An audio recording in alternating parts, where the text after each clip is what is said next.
And of course, now the KGB doesn't exist anymore. KGB became the FSB, which is 2 whole letters different than the KGB. Ultimately, the head of the FSB became this. And this guy got to be who he is now. This guy got to be president of Russia in a very KGB kind of way. In the immediate post-Soviet era, Boris Yeltsin was president of Russia, right? He was the first president of Russia after the Soviet Union collapsed.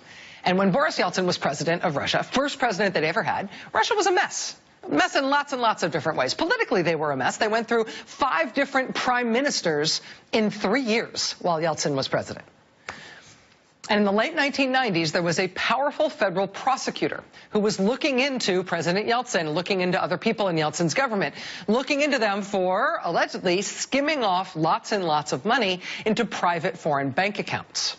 So this prosecutor's looking into high-level corruption in the new Russian presidency. And then, lo and behold, a grainy tape turns up that shows that federal prosecutor in a hotel bed with 2 very young-looking prostitutes. And maybe it's just a grainy tape, and who can say if that's really the prosecutor? But then the head of the FSB came out and publicly confirmed, yes, I hereby attest that is the prosecutor. That is definitely him. I'm the head of the KGB, I mean the FSB, and I can hereby assure the public that this terrible person doing terrible things with these prostitutes in this terrible video filmed in this terrible hotel room, I can hereby tell you that is this terrible prosecutor, who incidentally has been looking into corruption by the president. And so because of that grainy tape, the prosecutor who was looking into Yeltsin lost his job, and President Yeltsin was very thankful, and he named yet another new prime minister. He named as his new prime minister the head of the FSB, Vladimir Putin, and that put a stop to the musical chairs at the top of the Russian government, and it's never started up again because Vladimir Putin has never given up power since. How Vladimir Putin stopped just being a KGB guy and got political power in the first place was by producing at just the right time and in just the right way, just the right sex tape to use for political purposes. Ahem.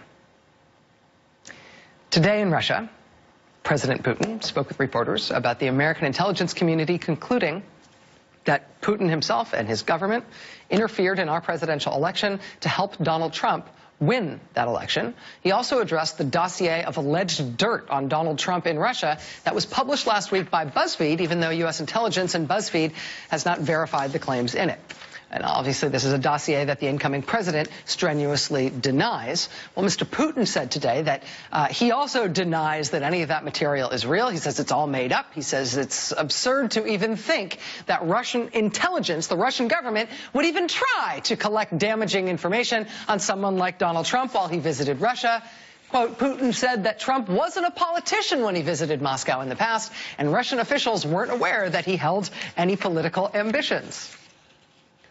To be clear, Donald Trump spent time in Russia in 2013. That's after he had talked publicly about running for president in the 1980s and the 1990s, after he had kind of started to run for president in the year 2000, and after he had said repeatedly that he was going to mount a run in 2012. He had very publicly, for decades, been flirting with running for president before he got to Moscow in 2013. But the Russian explanation today for why they definitely wouldn't ever bother collecting any sort of intel on Trump while Trump visited Russia, their explanation is that they had no idea that he had any political ambitions. Why would they do that? President Putin told reporters at the Kremlin today it is, quote, complete nonsense to believe that Russian security services, quote, chase after every American billionaire while those billionaires are in Russia doing business. Vladimir Putin also made comments today about how he didn't think that Donald Trump would ever visit prostitutes. But if he did, Russian prostitutes are, quote, undoubtedly the best in the world. I raise that not because of its news value, but just so we all know what we're dealing with here. There are 2 full days left of the Obama administration. One of the things that has happened in the very last days of the Obama administration is that the outgoing president has accelerated the deployment of U.S. troops to right next to Russia. These are American Marines from Camp Lejeune arriving in central Norway this week. This is the first time that foreign troops have been posted to Norway since the end of World War II. But Norway has a 120-mile-long border with Russia. Russia has been pushing at its own borders militarily over the last several years, including, of course, invading and taking over part of Ukraine less than 2 years ago. And the countries that border Russia, that we are sworn to protect from Russian aggression because we are in a treaty alliance with them in NATO, those countries are getting nervous about Russia. And so Marines from Camp Lejeune are stationed in Norway now. And a U.S. deployment much larger than that just arrived in Poland as well. This happened this past week, the largest U.S. troop deployment in Europe since the end of the Cold War. 1,000 troops, soon going up to several thousand troops, stationed in Poland. The Kremlin is furious about it. But Poland wants American troops there. They negotiated for it at the last NATO meeting to get American troops in Poland because, again, they want Americans there. They want some protection. They want American protection if Russia decides to push out of its borders again. This is the 3rd Armored Brigade Combat Team from Fort Carson, Colorado, now based in Poland. This was a deployment that was supposed to start later this month. President Obama moved it up to start earlier. So they are there now as he is leaving office.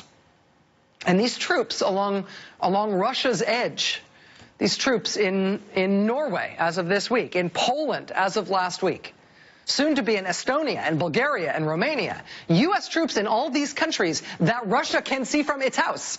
This is an unheralded story of how President Obama is leaving office. This is part of the way that President Obama is leaving office, by pushing up all these deployments and getting all those troops there. And Russia hates it. But our allies around Russia's edges, they say they want it. And we have said that we will be there for them. And President Obama has really hurried this up in these last days to show our allies that we are there for them. And he's done it in a rush before he leaves office. And there is a lot going on in politics right now, I know, with the confirmation hearings and the repeal Obamacare effort starting to seem like it's maybe going off the rails, and the protests against the new president in Washington and around the country.